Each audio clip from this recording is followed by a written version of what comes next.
Welcome to geothoughts.eu. Here are the highlights of geopolitical developments between September 12th and 18th. We first start off with an important summit in Eurasia. After 2 years of pandemic and under the shadow of Ukraine's invasion by Russia, the annual summit of the Shanghai Cooperation Organization was held in Samarkand with the participation of 14 Eurasian states, including China, Russia, and India. Russian President Putin thanked Beijing for its balanced approach to Russian operations in Ukraine, while Chinese President Xi urged members to work at preventing possible colorful revolutions in the post-Soviet geography. During the summit, Iran signed a memorandum to become a full member. Turkish President Erdogan also stated that Turkey is also aiming to join the organization. Formed in 2001, Eurasia's political, economic, and security organization is signaling to play a stronger role in geopolitics in the coming years. Last week witnessed increasing border tensions across post-Soviet geography.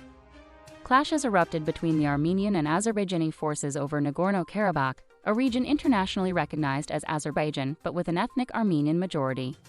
Armenia and Azerbaijan have been confronting each other since 1988.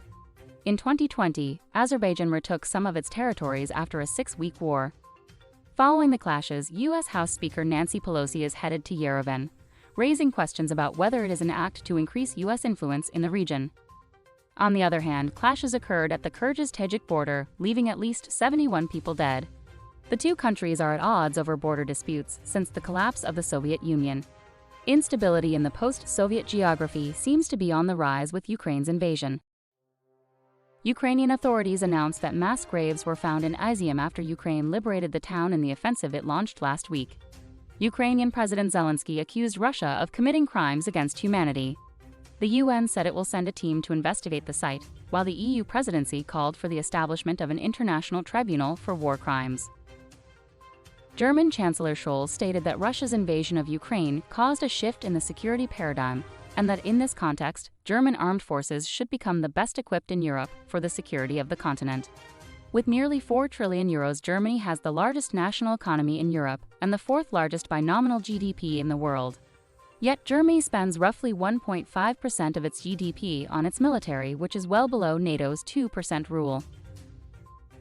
After the Iran nuclear deal talks stopped in early September, Israeli Defense Minister Gantz claimed that Iran would be able to generate enough enriched uranium to make 3 nuclear warheads within 3 weeks.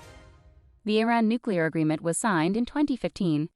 The agreement lifted various international sanctions imposed on Tehran in exchange for heavy restrictions on Iran's nuclear program.